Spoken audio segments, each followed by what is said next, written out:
পরিবারকে খুঁজে দিন। নাম না জানা ভাইটি প্রায় 2 মাস যাবৎ কুমিল্লার দাউদকান্দি উপজেলার গৌরীপুর বাস স্ট্যান্ডে পড়ে আছে। জীর্ণশীর্ণ পোশাক আর 5-6টি শার্ট গায়ে জড়িয়ে চলাফেরা তার। আর ডাস্টবিনের ময়লার স্তূপের খাদ্যেই তার অভ্যাস। ভালো খাবার কেউ দিলে মায়াবী চাহনিতে তাকিয়ে সানন্দে গ্রহণ করে। স্থানীয় স্বেচ্ছাসেবীদের নজরে পড়ল আগন্তুকের চেহারা। হাতের কবজিতে লোহার চুড়ি, আঙুলগুলোতে হরেক রকমের আংটিতে পচন ধরায় পুঁজ বেরোচ্ছিল। কোনো হাসপাতাল আংটি অপসারণের দায়িত্ব নেয়নি, কেননা পাগলের হাতটা ধরাই ছিল ভীষণ কষ্টের।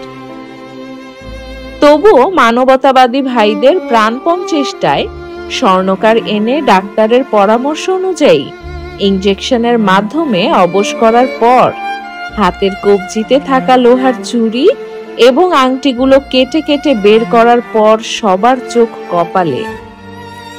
আর কদিন পরেই হয়তো পচে যেত আঙুল আর হাত, হয়তোবা এভাবেই ধীরে ধীরে মৃত্যুর কোলে ঢলে পড়ত। গৌরীপুরের মেডিনোভা হসপিটালের পরিচালক ইব্রাহিম সরকার রাসেল, ম্যানেজার আবিদ ভাই এবং স্বেচ্ছাসেবী আশিক, দিন ইসলাম ও মাহমুদ গোসল দিয়ে তাকে আধুনিক করার প্রচেষ্টা চালায়। চুলগুলো কেটে গোসল করিয়ে নতুন জামা এবং ট্রাউজারে পুরো চেহারা পাল্টিয়ে দিল ভাইগুলো।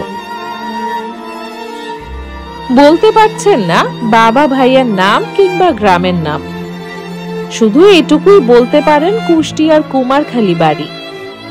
সবাই শেয়ারের মাধ্যমে তার অভিভাবকদের খুঁজে পেতে সহযোগিতা এগিয়ে আসবেন, এমনটাই আশাবাদী করছেন স্বেচ্ছাসেবীরা। আল্লাহ পাক ওনাকে পরিবারের কাছে পৌঁছে দিক এবং মানবতাবাদী ভাইদেরকে নেক হায়াত দান করুক, আমিন। Special thanks to New Medinova Hospital.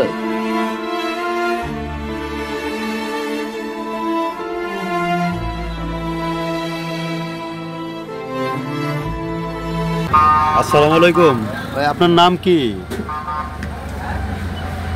আপনার নাম বলতে পারেন? হ্যাঁ, নাম কি আপনার? বাড়ি কই?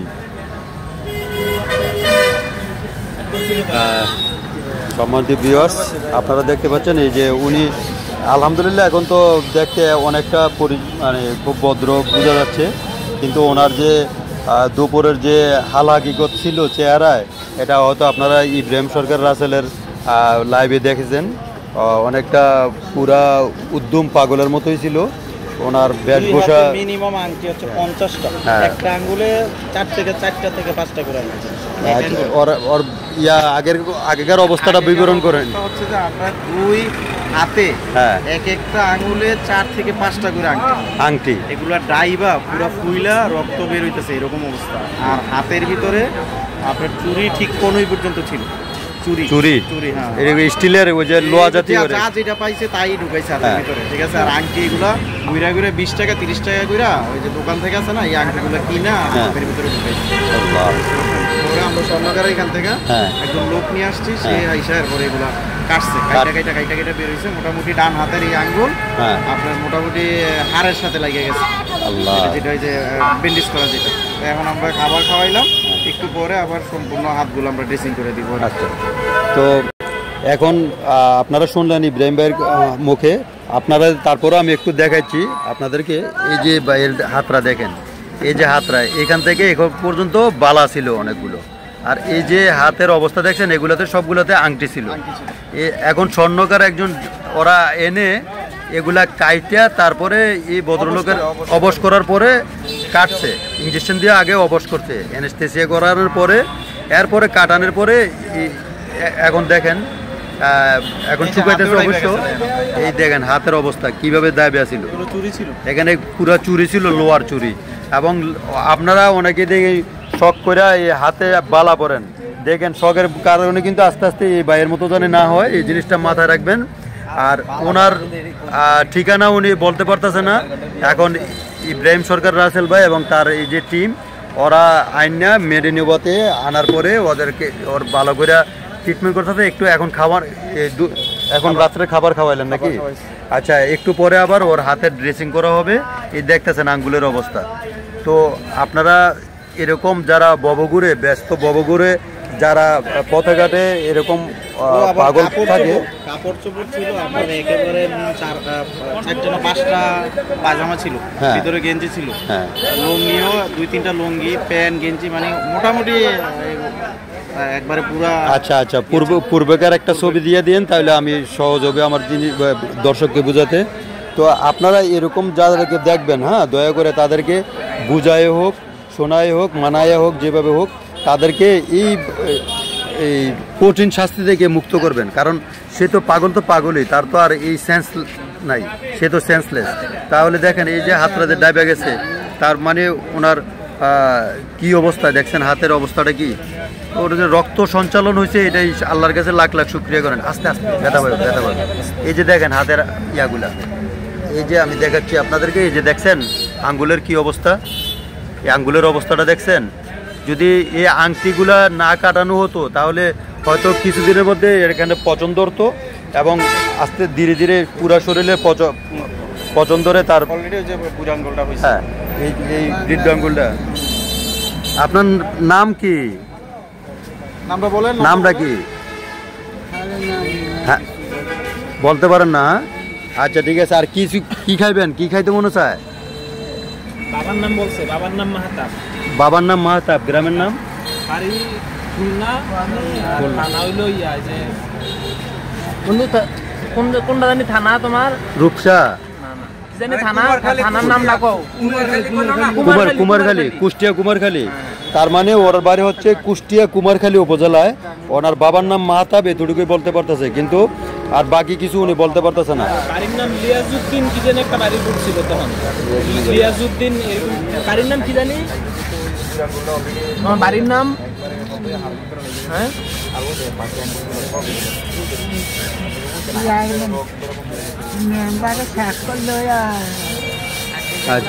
তার মানে উনি আসলে অরিজিনালি অনেকটা সেন্সলেস।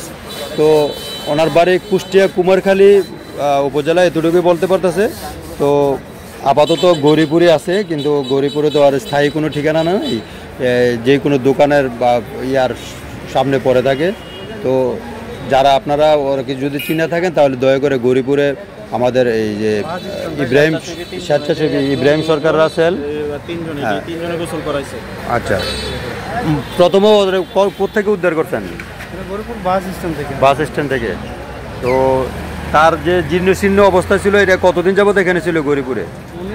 দেখতেছি তো প্রায় 2 মাসের বেশি গৌরীপুর স্ট্যান্ডে 2 মাসের মধ্যে। তখন তো এরকম সমস্যা ছিল না। আজকে সকালে হঠাৎ করে দেখি যা ফুলে বাড়িতেছে, ওনারা বলতেছে যে এগুলো ফুলে ফেলেন, ফুলেন। উনি রাজি হয় না, দশটাও দেয় না যে ফুলবে না। পরে উপজেলা স্বাস্থ্য কমপ্লেক্সে নিয়েছি, ওনাদের বললে কাটার কিছু নাই। ওনারা পরে পাঠা দিচ্ছে, আনলাম স্বর্ণকারের দোকানে। এক ভাই রাজি হচ্ছে কাটানোর জন্য। পরে যে নিবেদন করার জন্য ইংলিশের জন্য কয়েকটা জায়গায় গেছিলাম, ওনারা কেউ দিতে চায় না। পরে মেডিনোভার সামনে আসছি, ওনারা সব কিছু ক্লিয়ার করে। তো এই মেডিনোভা হসপিটালের পরিচালক ইব্রাহিম সরকার রাসেল ভাইকে অসংখ্য ধন্যবাদ। কারণ এই অ্যানেস্থেসিয়া করার জন্য কিন্তু সহজে কেউ রিস্ক নেয় না। আর দ্বিতীয়ত হচ্ছে সে তার কোনো পরিচয় নেই। তো পরিচয়হীন একটা মানুষকে এই সেবাটা দেওয়ার জন্য তাকে আন্তরিক মোবারকবাদ, এবং আল্লাহ পাক তাকে নেক হায়াত দান করুক। বিশেষ করে আমাদের এই স্বেচ্ছাসেবী ভাইদেরকে, যারা তাদের অক্লান্ত পরিশ্রমে এই ভদ্রলোক এখন কিছুটা মুক্ত। তো আল্লাহর কাছে লাখ লাখ শুক্রিয়া, উনি এই শরীরে পচন ধরার আগেই তারা চিকিৎসা করার জন্য সুযোগ পাইল। তো সকলে ভালো থাকবেন। আজকে এখান পর্যন্ত। তো কুষ্টিয়া কুমারখালীর কোনো ভাই যদি আমার এই ভিডিওটা দেখেন, দয়া করে আপনারা আমাদের সাথে যোগাযোগ করবেন। কারণ এমনও হতে পারে তার বাবা মা, তার পরিবারের সদস্যরা তাকে খুঁজছে, হয়তো তার কোনো হদিস না পেয়ে তারাও হয়তো পাগল প্রায়। তো তার ঠিকানা বর্তমানে গৌরীপুর বাজারে। ম্যানেজার সাহেব, হ্যাঁ ভাই, আবিদ ভাই, আপনি কুষ্টিয়া কুমারখালীর, তার মানে আপনার কাছাকাছি তো। বাসা দেখে আমি প্রথমে বুঝতে পারছি হ্যাঁ, ওই সাইডের হবে, কুষ্টিয়া মেহেরপুর এইদিকে। না এখন তো আর ভয় নাই, কারণ আজ থেকে এক যুগ আগেও কুষ্টিয়া কুমারখালীর মানুষ ভয় পাইতাম, কারণ ওই এলাকার সর্বহারার আস্তানা ছিল, এখন কিন্তু ওটা নাই। হ্যাঁ, কারণ হ্যাঁ ওটা সর্বহারার এলাকাই ছিল, ওটা কুষ্টিয়া কুমারখালী। এখন তো ওকে, সকলে ভালো থাকবেন, ধন্যবাদ।